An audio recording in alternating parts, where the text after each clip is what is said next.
कृपा का तात्पर्य होता है कि हम उसके अधिकारी नहीं हैं, हमारे में लायकात नहीं है, पर हमको उठा दिया गया।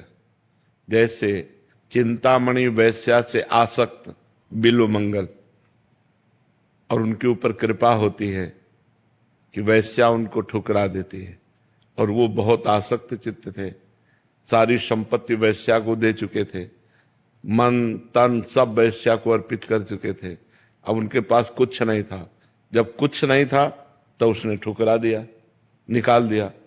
अब जब निकाल दिया तो एक ही रास्ता, जब किसी को कोई रास्ता नहीं मिलता ना, तब एक रास्ता दिखाई देता है, भगवान। अब ये कृपा हुई, देखो कहाँ वैश्यागामी, कहाँ गंदे आचरण में आसक्त, और कहाँ भगवान की अहेतुकी कृपा हुई कि वो बिल्व मंगलाचार्य हो गए, वृंदावन आ गए, भगवान के प्रेम में डूब गए, भगवान का साक्षात्कार हुआ। बड़ा चरित्र है बिल्व मंगल जी का, उन्होंने अपनी आंखें फोड़ ली थी। तो भगवान की जो कृपा होती है वो अहेतुकी होती है। अहेतुकी का मतलब आपके किसी गुणों से आप पर वो रीझ कर कृपा करे, ऐसा नहीं। अहेतुकी, पता नहीं किस पर कब कृपा हो जाए, न जाने कौन से गुण पर दया निधि रीझ जाते हैं, कब किस पर कृपा हो जाए और वो उठ कर का अध्यात्म का पथिक बन जाए, ये बताया नहीं जा सकता। बड़े बड़े साधन करने वाले, तपस्या करने वाले जो लाभ नहीं ले सके, वो पतितों के ऊपर कृपा हो गई, वो महान बन गए। पतितों के ऊपर कृपा हो गई। कब कृपा किस पर हो जाए इसका कोई विधान नहीं है, कभी किसी पर भी हो सकती है। इसीलिए हम कृपा की भीख मांगते हैं भगवान से कि हम पर कृपा कर दो। भगवान की कृपा हो जाए तो देर न लगे, सब काम क्रोध मिट जाए, कामनाएं नष्ट हो जाए, कामनाओं की पूर्ति हो जाए। तो कृपा एक आदमी को जमीन से उठाकर आसमान पे बैठा सकती है। कभी कृपा हो गई तो एक फुटपाथ में जीने वाले को विश्व चैंपियन बना दे, विश्व प्रसिद्ध बना दे, विश्व सम्माननीय बना दे। ये उनकी कृपा होती। जो कभी राम नहीं बोल सकते थे, मरा मरा बोले, वो ब्रह्म ऋषि बन गए। इसे कृपा कहते हैं कि तिनके से आसमान में उड़ा देना, आसमान में बैठाल देना। कृपा का लक्षण ऐसा नहीं कि आप ग्रेजुएट हो, आप बहुत तपस्वी हो, आप तो आपके ऊपर कृपा। वो कभी भी किसी को भी उठा सकती है, फुटपाथ पे पड़े हुए को विश्व लेवल का बना सकती है। भगवान की कृपा है ना, जासु कृपा नहीं कृपा आघाती, ये उन्हीं की कृपा का फल है।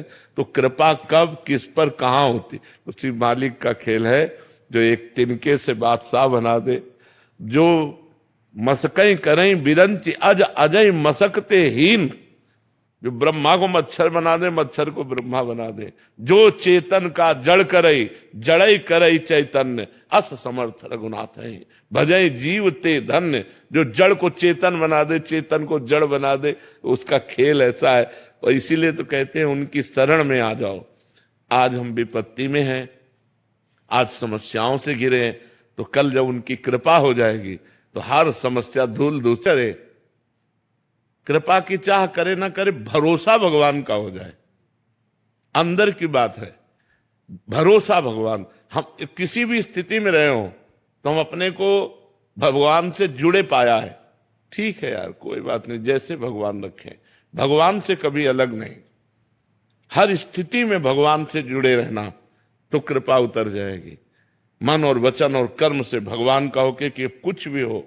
जैसे बचपन से घर से निकले थे 13 वर्ष की अवस्था से, तो सोचो पूरा जीवन हो गया, क्या 13 वर्ष की अवस्था होती थी, कितना जीवन कष्टमय रहा, गंगा किनारे और सब है, लेकिन भगवान से कभी अलग नहीं हुए। कभी ये महसूस नहीं हुआ कि हम अनाथ हैं, हमें महसूस भगवान मेरे साथ है, भगवान के लिए जीवन है। तो कृपा की चाह तो सब लोग करते हैं। कृपा की चाह कौन नहीं करता कि भगवान हम पर कृपा करे, हमारा काम बन जाए, सब लोग चाहते हैं। लेकिन विश्वास भगवान पर, केवल भगवान पर विश्वास। मेरे तो गिरधर गोपाल दूसरो न कोई, जब ये बात आ जाती है कि भगवान के सिवा मेरा कोई नहीं, उसी समय कृपा उतरती है। जैसे द्रौपदी जी को जब तक अपना बल रहा, पांडवों का बल रहा, तब तो जब भगवान के एक भरोसा किया तो भगवान वस्त्र बन गए, हो गई कृपा। अब वस्त्र ही अपार वस्त्र खींचते खींचते वो हार गया, लेकिन यहां से दुपट्टा नहीं हटा। जब गजराज को लगा कि अब कोई साथ देने वाला नहीं, केवल भगवान का भरोसा, कृपा हो गई, भगवान तुरंत प्रकट हुए, ग्राह को मार दिया, गजेंद्र को बाहर कर दिया।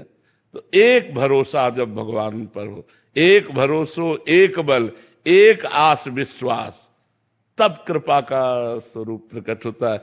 जैसे बिल्वमंगल जी के लिए तो अब चिंतामणि सबने ठुकरा दिया, उसी से प्यार करते थे, उसी को जीवन दे दिए थे, अब कोई नहीं, तो भरोसा भगवान का जागृत हुआ, कृपा हो गई। जब एक भरोसा भगवान का होता है तब कृपा आ जाती। अभी हमारा मन भगवान पर पूर्ण आश्रित नहीं है, जहां आश्रित हुआ तो कृपा संभाल लेती है, फिर कृपा